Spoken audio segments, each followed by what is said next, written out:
Oh my God. Now he's a pro. It feels like my son's graduate. He's all grown up. Oh. Definitely all grown up. Definitely all grown up. Are you going to jump on after Connor? You're going to have to do interviews, and just say the same thing over and over again, yeah? He knows he doesn't get that with me. He knows I'm special. Needs. Is that Nigel there, I think? Or he's coming? Oh, I'm so happy. Choose a colour. Choose a colour, Red Jamie. for United. We like it. Yeah. Red for United. So happy to be joined by Jamie Moore. Jamie, this is like the Jamie Moore show, isn't it? How many fighters you got on the card? We've got 4 on the bill. Yeah. So busy night. How'd you cope with that? All those different styles and the pressure and. Listen, it's not easy because I've got to plan the whole for the last 10 weeks, planning where each fighter's up to in terms of the fitness, the development, what they need to work on. So it's not easy, but in fact, I think the most we've had in the past is 3. I think we had Conrad Cummins, Stephen Ward, and Carl Frampton on the same bill in Northern Ireland once. Right. So we've done 3 before, but this is the record. Does it help with you being a former fighter, so you can literally navigate where your fighters are going to be and being able to deal with them on the night, because you've got that fighter knowledge anyway? Yeah, I think it does help a little bit, but also Nige, without someone Nigel who Travis, you trust, who sort of knows you inside out, and you work together so well, you need somebody there with you to be able to help. So, for instance, I think it's going to go Alfie Middle Misses on first, Akib Thea's on second. So someone's got to stay with Akib and who knows him inside out and stuff like that. So I think what I'll do is me and Kerry will just do Alfie on our own, leave Nigel with Akib, and then they'll come out. So it'll be all right. It'll all work out It's nice. like a bloody conveyor belt. Yeah, it will be, yeah. But then it looks like Connor's on 2 fights after that. Connor Tudbury, and then we've got a big gap then until that's Jack. Nice. So it's not too bad at all. And that is look. I'm not overlooking any of your fighters, but at the end of the day, that is the priority. Is the headline. Yeah, of course, he's the most important fight of the night. And if you were talking about you've got an hour in between, it's okay, but it's not ideal, because you want to make sure that you've got that sort of period of time before where you're just having those little conversations about the stuff what you've worked on for the last 10 weeks and making sure his head's in the right place. And in all honesty, for Jack, that's not a worry. And he's probably the only fighter who I've worked with where I look at him and every single time in the hours building up to a fight, I just think, you're fine. All right. He's the most laid-back character you've ever met in your life.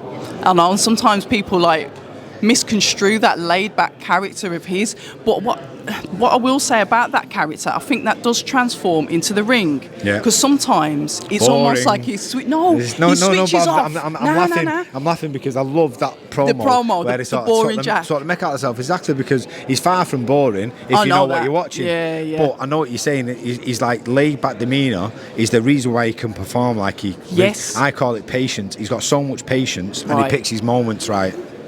What I've thought, and this is me now with the rookie eyes, I thought sometimes he gets into a rhythm in the fight, then he switches off, but it's like he really performs well. You know, when he's got to dig deep, it's almost like he fights better when he's tired. Does that make sense? Well, you've got when you understand it as a fighter. Yeah. Jack's a thinking fighter. Okay. And he'll outthink more or less anyone in the world until he gets to the point where it becomes a battle of attrition.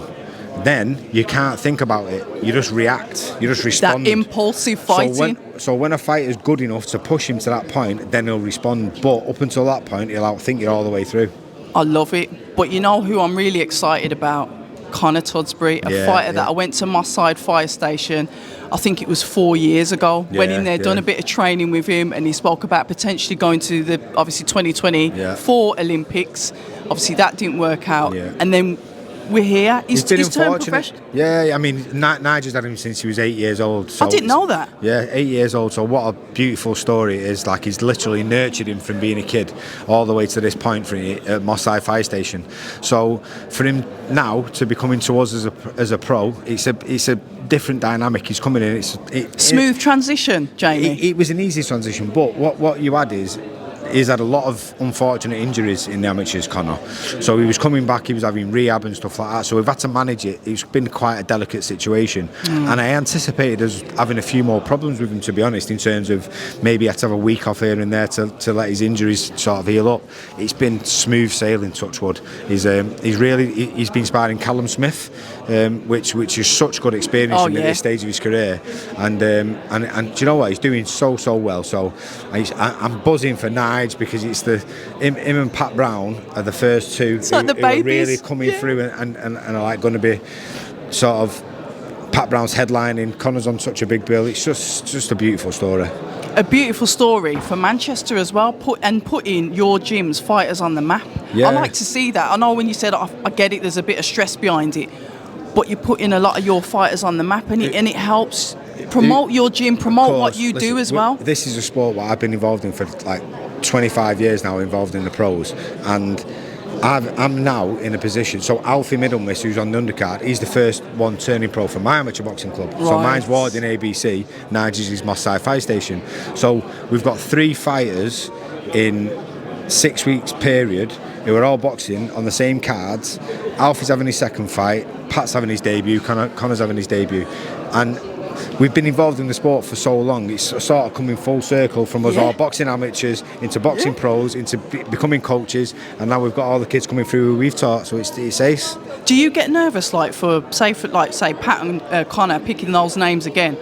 Do you get nervous for their obviously their debut? Do you know what it is? I think our gym's so busy. We don't really get chance. Or when you're doing it on a regular basis like that, you sort of become oblivious to it. Okay. And I wouldn't say nervous. I get excited, so I'm so excited for next week. Yeah. But in terms of nerves, I don't get nervous. I don't get nervous. But even when I was a fighter myself, after my first couple of pro fights, even going into British title fights where I was headlining the belt, I never got nervous. Didn't you? No, I was always just excited, or I was a joker really. I was in the change rooms having a laugh and a joke, and I sort of try and pass that on to the fighters, because it takes the mind away from stressing about the fight. I'm a firm believer in you should relax until you need to not relax, and then when you need to get into that mindset and that zone, then you have to switch on, because I think it's unhealthy to think about it for too long. And that's the thing. I often put myself in that position and think how I'd feel, and I reckon I'd be nervous for weeks. Yeah, and then it has a detrimental effect on the way you perform. Whereas if you make sure that you're only focused on it for a certain period of time before it, then your nerves kick in at the right time and they aid you rather than going against you. I like that. I've just been speaking to Arnold Barbosa, obviously going up against Jack, and I mentioned that, obviously Jack is known as El Gato, and he sort of not rolled his eyes, but he's like I am the Mexican kind of thing, and it's I said he's come off the plane, he said he can smell victory. I can almost sense that.